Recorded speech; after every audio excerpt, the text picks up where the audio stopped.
आशा करता हूं आप सब बहुत अच्छे होंगे। मेरा नाम है सिद्धांत अग्निहोत्री। स्टडी ग्लोस पे आपका बहुत बहुत स्वागत है। यार देखो, एक चीज तो आपको माननी पड़ेगी कि साउथ में जो एक्टर्स हैं उनको क्यों इतना प्यार दिया जाता है, क्योंकि वो ज्यादा एक्टिव हैं। बॉलीवुड की तरह वो नहीं है। वो साउथ के एक्टर्स अलग है। वो पॉलिटिक्स में हिस्सा लेते हैं, वो लोगों के लिए काम करते हैं। ठीक है, फैंस को वो देते हैं जो वो डिजर्व करते हैं। बहुत सारे, मैं बैंगलोर गया था तो जो सिद्धार्थ एक्टर थे, ठीक है, पुनीत राजकुमार, सॉरी, तो आप ये समझिए कि वो जिस कैब में बैठा था वो कैब वाला रो रहा था उनको याद करते हुए। कहता उनके घर कोई भी जा सकता है, कोई भी। और इसीलिए यही एक बहुत बड़ी, भाई एमजी रामचंद्रन ने इसकी शुरुआत की थी, तेलुगु देशम पार्टी। उसके बाद आपकी जयललिता ने उस लेगेसी को आगे कैरी फॉरवर्ड किया। मतलब तेलुगु देशम पार्टी तो नहीं थी, मतलब एमजीआर की बायोग्राफी मैंने कवर की है। और उसके बाद साउथ में जो एक्टर्स हैं they are very much active in politics, और ये बहुत अच्छी बात है। यहां पे मुझे पर्सनली बहुत खुशी है, क्योंकि एक्टर्स जो होते हैं ना, वो भले ही रोल पोर्ट्रे करते हैं, बट साउथ की मूवीज अलग है। साउथ की मूवीज में रियल मुद्दों पे बात होती है। तो यहां पे रजनी, कमल हसन, विजयकांत, इन तीनों ने पॉलिटिकल पार्टी बनाई बट फेल हो गई।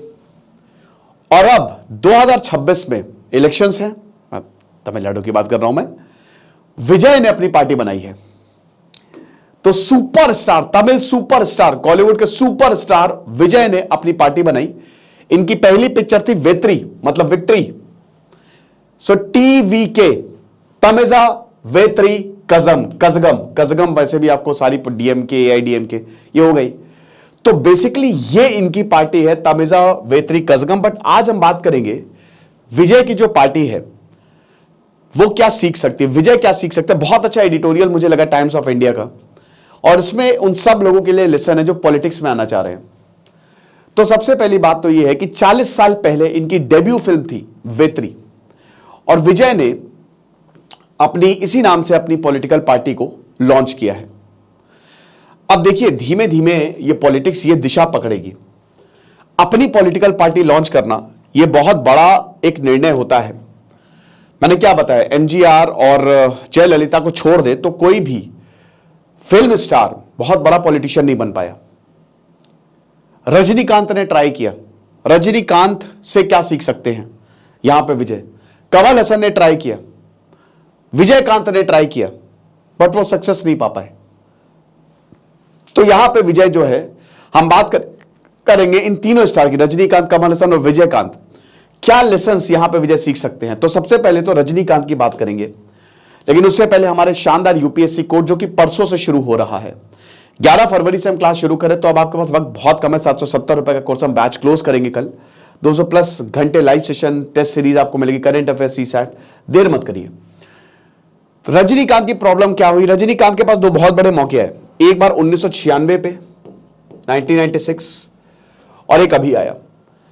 मैंने देखिए, Rajinikanth could have been a next big thing in politics, in southern politics, in Tamil Nadu. और तमिलनाडु को एक नए पॉलिटिशियन की जरूरत है। मैं चेन्नई गया था, मैं चेन्नई से बहुत ज्यादा इंप्रेस नहीं रहा। चेन्नई में काफी भीड़ है, चेन्नई को एक रिवैम्प, एक रिनोवेशन की जरूरत है। बाढ़ आती है, चेन्नई डूबता है। तो तमिलनाडु को एक तगड़े लीडर की जरूरत है। No doubt Tamil Nadu is very developed, but फिर भी। तो यहां पे रजनीकांत की बात करें तो रजनीकांत के पास बहुत बड़े मौके थे, बट उन्होंने बहुत ही लाइटली लिए इन मौकों को। एक बहुत बड़े सुपरस्टार है रजनीकांत, मतलब आप ये समझिए कि सिर्फ तमिल नहीं, भारत के बहुत बड़े सुपरस्टार, ऐसे सुपरस्टार की मूवी के लिए 4-4 बजे सुबह लाइन लग जाती है। जब MG रामचंद्रन ने बहुत, मतलब जिन्होंने पॉलिटिक्स की एक तरीके से सदर्न पॉलिटिक्स में सिनेमा की शुरुआत कर दी, सिनेमा से सीधा पॉलिटिक्स में और एकदम झंडे गाड़ दिए। वो मूवी आई ना, रक्त चरित्र, वो काफी हद तक इनकी उस पर बेस्ड है। तो अब MGR के पद चिन्हों पे चलना चाह रहे थे रजनीकांत। 1996 में इन्होंने स्पीचेस पे स्पीचेस देना शुरू किया।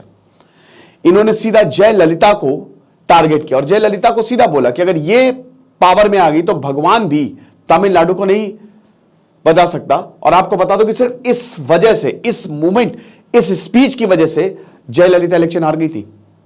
बट उसके बाद जयललिता इलेक्शन भले ही हारी, बट अगली बार जयललिता चुन के आई। द्रविड़ मुनेत्र कजिगम एम करुणानिधि ने भी काफी ज्यादा मतलब ये एश्योर किया कि ऐसा ना हो कि कहीं एक्टर जो है वो शो को वो शो को चुरा के ले जाए। और रजनीकांत के जो एडवाइजर्स थे वो इतने गड़बड़ थे, मतलब यहां पे उनको बहुत बढ़िया स्ट्रैटेजी बना के अगर वो काम करते तो शायद तमिलनाडु के सीएम हो जाते रजनीकांत।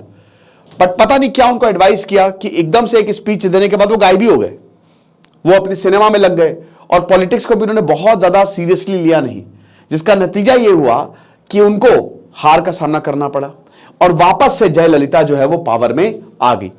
फिर उन्होंने अभी हाल ही की बात है, कुछ ही साल पहले रजनीकांत ने कहा कि मैं अपनी पॉलिटिकल पार्टी लॉन्च कर रहा हूं, बट वो शी बैक्ड ऑफ। वो कहते हैं ना कि जब आपको क्लाइमैक्स पता हो तो सस्पेंस बहुत लंबे समय तक नहीं चलाना चाहिए। अब इतना ज्यादा लंबे समय तक चला है कि पॉलिटिकल पार्टी लॉन्च कर रहे हैं, नहीं कर रहे हैं, कि लोगों का इंटरेस्ट ही खत्म हो गया, भाई करो ना करो हमको कोई लेना ही देना नहीं है। और पॉलिटिकल पार्टी इन जैसे सुपरस्टार्स के लिए बहुत फायदे का सौदा होती है, क्योंकि वैसे ही लोग इनके पीछे पागल हैं। और जब लोगों को पता चलता है कि हमारा हीरो जो वो इलेक्शन लड़ रहा है, तो जैसे वो पिक्चर में दुनिया को सुधारता है वैसे वो हमारी दुनिया को सुधार देगा असली में भी। इसीलिए जितने भी ये फिल्म स्टार्स हैं मैक्सिमम साउथ के बता रहा हूं, वो जीत जाते इलेक्शन। हां, वो अलग बात है कि वो मेंटेन नहीं कर पाते उस चीज को, राइट। तो ये चीज है, तो विजय को ये देखना पड़ेगा। विजय ने अपनी पार्टी अनाउंस की है, बट उनको ये लेसन याद करना पड़ेगा कि जो रजनीकांत ने किया, आप सस्टेन रहिए। आप अगर मान लो किसी को हरा रहे हैं, किसी के बारे में बोल रहे हैं, तो फिर पीछे मत हटिए, अपनी बुद्धिमत्ता का इस्तेमाल करिए और सीरियस रहिए। जो चीज बतानी हो वो बताएं। कमल हसन की बात करते हैं। कमल हसन की प्रॉब्लम क्या थी? कमल हसन ने भी पार्टी बनाई, मक्कल, निधि, मयान, अभी भी पार्टी है ये। ऐसा लग रहा था कि कमल हसन भी तमिल सुपरस्टार है, बहुत बड़े सुपरस्टार है, और ऐसा लग रहा था कि बहुत पावरफुल लीडर बन के उभरेंगे।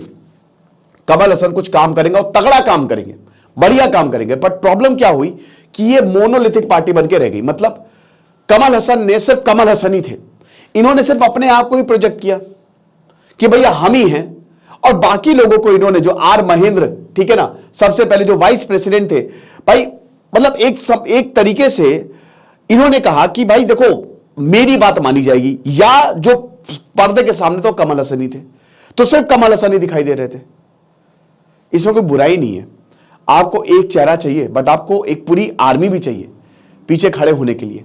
आईएएस संतोष बाबू का हटना कमल हसन की पार्टी से, यह बहुत बड़ा ब्लो था, एक बहुत विजनरी इंसान। और जब यहां पे ये हटे, पार्टी में डेमोक्रेसी नहीं थी, डिक्टेटरशिप थी। जब भैया पार्टी में ही डिक्टेटरशिप रहेगी तो फिर कैसे होगा? ये विजय को सबसे बड़ा लेसन याद करना है कि भाई देखो, अगर आपको पॉलिटिकल पार्टी चलानी है तो आपको सबकी सुननी पड़ेगी, गठबंधन भी करना पड़ेगा, है ना। ऐसा नहीं है कि आप पहली बॉल पे ही छक्का मार दोगे, हो सकता है पहली बॉल पे आउट हो जाओ या पहली बॉल पे सिंगल लो, विकेट बचानी है बेसिकली आपको अपनी है, ठीक है ना। अब यहां पे जयललिता की अगर बात करें तो ऐसा नहीं है कि ऑटोक्रेसी नहीं थी, जयललिता थी ना ऑटोक्रेटिक लीडर। भाई उनकी पार्टी जो है, जब तक जयललिता थी तब तक तो सब बढ़िया था, AIADMK एकदम सब चंगासी। जैसे ही जयललिता का देहांत हुआ, पार्टी बिखर गई, खत्म हो गई पार्टी। आज बुरी हालत है, पार्टी इतने फैक्शंस में बटी हुई है, आपस में झगड़े हैं। अब आप बोलेंगे फिर से कमल हसन और जयललिता में फर्क क्या है? तो क्या दिक्कत है? कमल हसन ऑटोक्रेटिक थे, जयललिता वाज वेल एस्टैब्लिश्ड, उनको लोग पसंद कर रहे थे। कमल हसन ने अपना करियर शुरुआत की थी। और हमेशा अगर आप लोगों की बात मानेंगे, कहते ना कि वो किताब बहुत बढ़िया मैंने पढ़ी थी, उसमें कलेक्टिव विजडम की बात की गई थी। कलेक्टिव विजडम हमेशा बढ़िया रहता है। आपके सामने बहुत ही पढ़ा लिखा इंसान है, बहुत ही पढ़ा लिखा इंसान है, सबसे सारी दुनिया की बुक उसने चाट डाली, और दूसरी साइड आपके पास 100 लोग ऐसे जिनको कोई नॉलेज नहीं है, तो हमेशा उन 100 लोगों का जो वो मिलकर डिसीजन लेना वो बेटर रहेगा, वो कलेक्टिव विजडम होता है, ठीक है। तो ये चीज है, वो दिखाने ही। तो विजय को ये याद करना पड़ेगा कि अगर उनको अनडिस्प्यूटेड लीडर लेना है, लीडरशिप लो, लेकिन सबकी सुनो भी।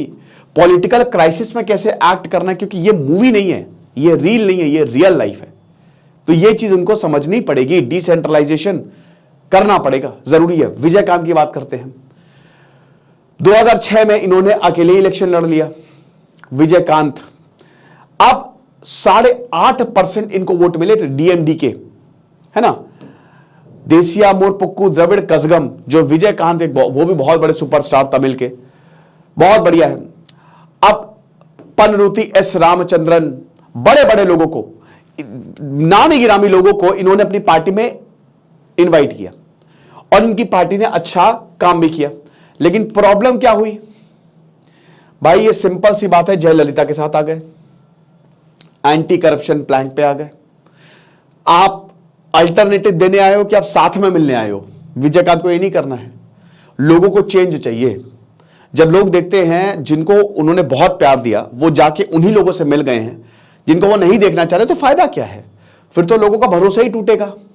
ठीक है, अब उसके बाद आप ये समझिए कि डीएमडीके और एआईएडीएमके 2011 में जो असेंबली इलेक्शन में 29 सीट मिली, विजयकांत जो है वो ऑपोजिशन लीडर बने, बट आपको बता दूं कि उसके बाद फिर कुछ खास मिला नहीं। ठीक है, यहां पे विजयकांत का फॉल होता गया और अगेन एआईएडीएमके को रोकने वाला कोई भी नहीं था, और फिर वो एक बहुत ही छोटी पार्टी बन के जो है साइड में वो बनी रही। तो विजय को ये सोचना पड़ेगा कि क्या हमको एक बड़ा गेम खेलना है या ऐसे ही छोटी पार्टी बन के जो है वो एकदम साइड में निकल जाना है, राइट? तो ये बहुत ही इंटरेस्टिंग होगा कि जो विजय की पॉलिटिकल पार्टी जिनके पीछे बहुत बड़ा फैन बेस है वो आगे कैसे काम करते हैं। बट मुझे लगता है कि चीजें बेटर होंगी क्योंकि विजय जो है वो ज्यादा समझदार लगता है बाकी प्रतिद्वंदियों से। तो 2026 में देखेंगे, उससे पहले ही आपको पता लग जाएगा। बाकी आप हमारे कोर्स को जरूर अवेल करें, आपको बहुत ज्यादा फायदा होगा। खुश रहिए, पढ़ते रहिए। दिस इज सिद्धांत अग्निहोत्री साइनिंग ऑफ।